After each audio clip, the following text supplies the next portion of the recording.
the Middle Ages, most people were peasants. Roughly 9 out of every 10 souls lived this life. You didn't choose it, you were born into it. Your parents were peasants, your children would be peasants, and the land you worked belonged to a lord who could demand your labor, your grain, and sometimes even your daughter's hand.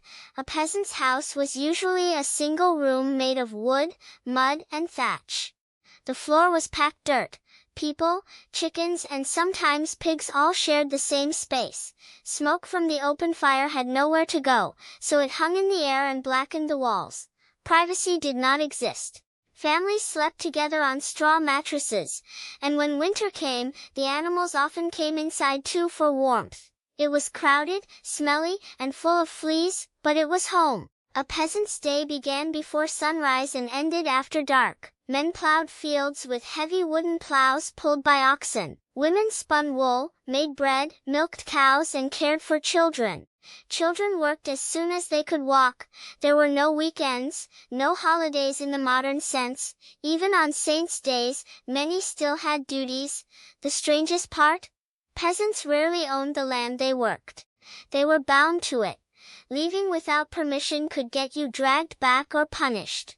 In return for the right to farm a small strip of land, you owed the Lord days of free labor every week. You also paid taxes in grain, eggs, chickens, and sometimes even honey. Fail to pay, and the Lord's men might take your only cow. Yet peasants were clever. They knew every plant that could be eaten, every sign of weather, and every trick to stretch a harvest.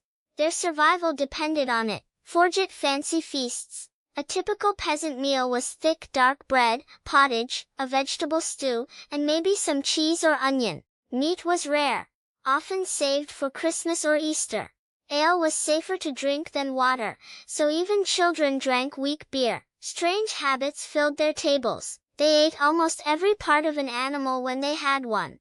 Nothing was wasted. In hard times, people mixed bark, weeds, and even dirt into their bread just to fill their stomachs. A full belly was never guaranteed. Spring meant plowing and planting.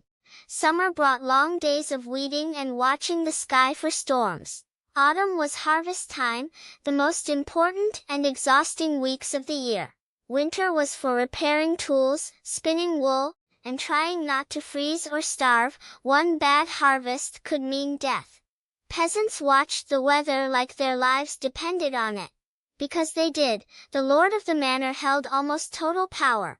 He could fine you, force you to work, or decide your disputes. Peasants had almost no rights. Yet the system also gave some protection. The lord was supposed to defend his people in times of war or danger. In reality, many lords cared more about their own wealth than the people who fed them. Peasants wore the same type of clothes almost their entire lives.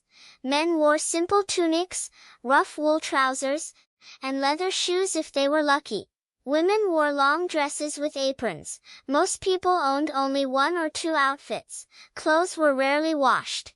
They were brushed, beaten, or hung in the sun. Lice and fleas were normal. Bright colors were expensive, so almost everyone wore brown, gray, or dirty yellow.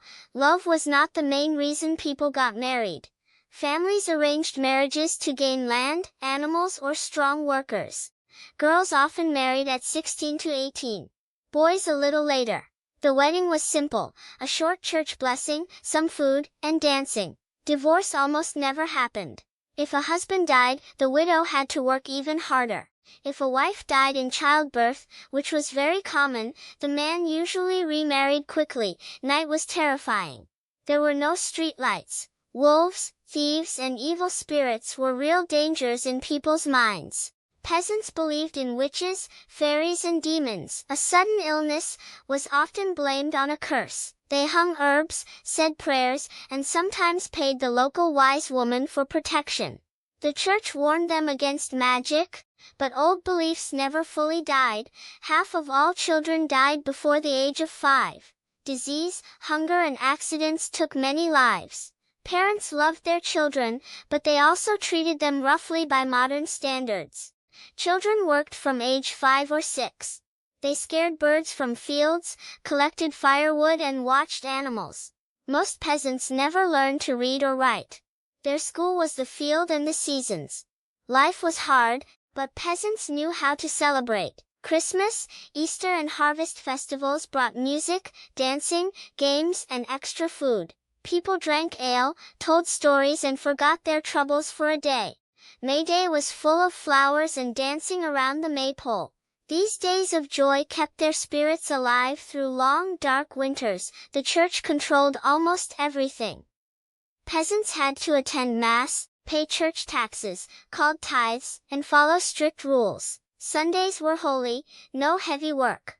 The priest was often the only educated man in the village. He baptized babies, buried the dead, and warned people about hell. Heaven was their only hope after a lifetime of mud and hunger. The Black Death killed nearly half of Europe's people. Whole villages emptied. Bodies lay in the streets. Peasants who survived suddenly had more power. There were fewer workers, so lords had to pay better or give more freedom. But every year brought danger. Smallpox, dysentery, and infected wounds. A simple cut could kill you. Most people relied on herbs, prayer and luck. If a peasant broke the law, punishment was public and painful. Stealing a loaf of bread could mean the stocks, whipping, or losing an ear. Serious crimes brought hanging. The Lord's court decided most cases. There were no lawyers for poor people. Sometimes the whole village watched the punishment as a warning. Some peasants dreamed of a better life. A few managed to buy their freedom or run away to growing towns. Others joined rebellions when taxes became too heavy. The most famous was the Peasants' Revolt in England in 1381. It failed, but it showed that even the poorest people could rise up. Most, however, stayed on the land their whole lives. Looking back, the life of medieval peasants seems strange, dirty, and full of suffering. Yet these ordinary men and women built the farms, raised the food, and kept society running for centuries. They laughed, loved, prayed, and survived against impossible odds. Their story is not just about hardship, it is about human strength. The next time you walk into a warm house, open a fridge, or put on clean clothes, remember the millions of peasants who lived and died in the mud, so that one day, life could become easier for the rest of us.